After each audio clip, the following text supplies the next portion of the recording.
Madam, শুভ জন্মদিন। Thank you. Madam, আমি অনেক কষ্ট করে আমার পরিবারের সাথে মিলায়া আপনার জন্য ছোট একটা গিফটের ব্যবস্থা করছি। আপনি যদি এই গিফটটা নেন তাহলে আমি অনেক খুশি হব, আর আমার পরিবারের মানুষ অনেক খুশি হইব। গিফট? তাও আবার আমার জন্য?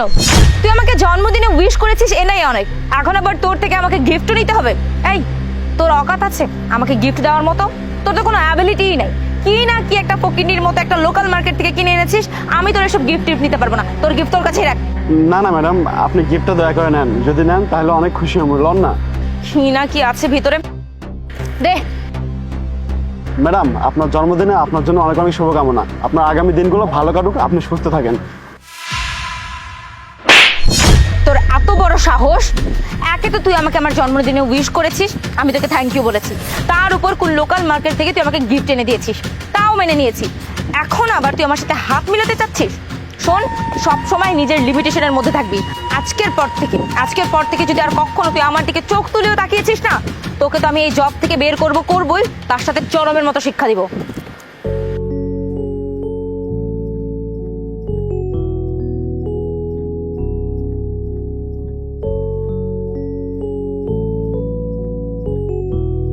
কি ব্যাপার আর তুমি গিফট ফেলে কেন দিলা? আরে তুমি কেন এইসব উঠাতে গেলে? এই গিফটটা কি আমাকে ভালো কেউ দিয়েছে? এই গিফটটা আমাকে ওই সিকিউরিটি গার্ডটা দিয়েছে, আর দিয়েও আমাকে বার্থডে উইশ করছে। ওর কত বড় সাহস, ওর লিমিটেশনের থেকে বের হয়ে আমাকে এটাকে বার্থডে উইশ করছে।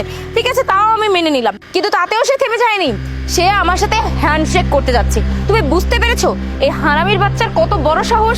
কতটা বড় সাহস হলে ওর মালকিনের সাথে হাত মিলাতে পারে? আমি না ওকে আর নিতে পারছি না। আমি যে ওকে ওর চাকরি থেকে বের করি না, এটাই তো ওর ভাগ্য। আর এই গিফটের মধ্যে কি আছে বলো? এই গিফটের মধ্যে নিশ্চয়ই কোনো সস্তা জিনিসপত্রই আছে, আর তার মধ্যে র্যাপিং এর অবস্থা দেখেছো? অন্তত র্যাপিংটা তো ভালো করে করবে। এই গিফট খুলে দেখার বিন্দুমাত্র রুচি আমার নেই। তুমি ফালো তো এটা। আচ্ছা, এটা কেমন কথা বলো তো আয়াত? গিফট তো গিফটই হয়, তাই না? সেটা ছোট গিফট হোক বা বড় গিফট হোক, মানুষটা তোমাকে ভালোবেসে তোমার বার্থডেতে তোমাকে উইশ পর্যন্ত করলো, তার সঙ্গে উপহার পর্যন্ত দিল। তুমি উপহার তো নিলেই না, তার সঙ্গে তাকে অপমান করে কথা বলছো, এগুলো কোন ধরনের কথা? তুমি খুব ভালোভাবেই জানো যে আমি কোনো দামি পোশাক আশাক ছাড়া কোনো কিছু পরি না। সেখানে আমি এরকম কম দামি জিনিস নিয়ে কি করবো?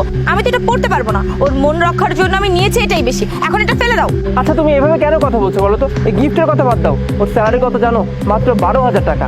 একজন সিকিউরিটি গার্ডের বেতন মাত্র 12,000 টাকা হওয়ার পরও ওই সিকিউরিটি গার্ডটা যখন তার বেতন থেকে কিছু টাকা জমিয়ে তোমার জন্য একটা উপহার কেনে, তখন বুঝতে হবে এখানে ইমোশন জড়িত।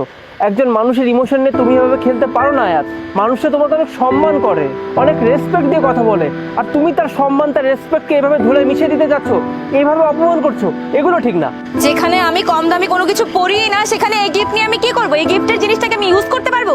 আচ্ছা, একটা কথা বলো, আমার এই কথা শোনার পর তোমার তো মন খারাপ হতে পারে, কিন্তু আমার কিছু করার নেই। তোমার বাবা কি করে বলো তো? তোমার বাবা তো সিলিন্ডারের ব্যবসা করে, তাই না? তাহলে আমি যদি এবার একটু গভীরভাবে চিন্তা করে দেখি, সে একজন দারোয়ান আর তোমার বাবা সিলিন্ডারের ব্যবসা করে, দুজনের ক্লাসই তো সেম। কই, আমি তো তোমাকে আজ পর্যন্ত এই জিনিসটা নিয়ে কোনো কথা শোনাই নাই যে তোমার বাবা কেন সিলিন্ডারের ব্যবসা করে, তোমরা কেন অতটা গরিব।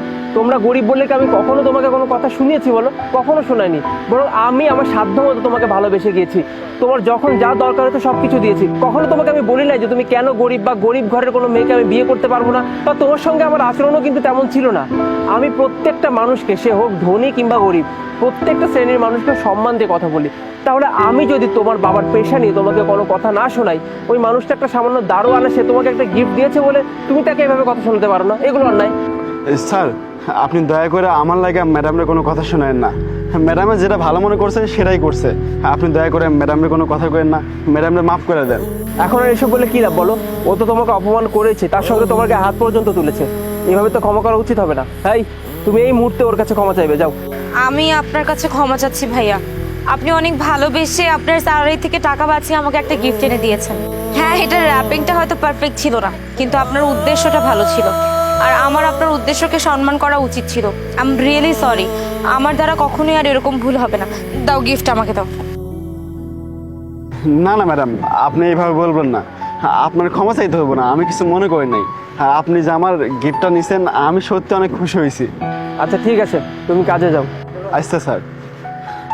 আচ্ছা আয়াত, শোনো, আজকের পর ভুল করেও কোনো মানুষকে কখনো তার পেশা নিয়ে কথা শোনাবে না, সে যেই পেশার মানুষই হোক না কেন। মনে রাখবে, প্রত্যেকটা কাজই সম্মানের কাজ। চলো।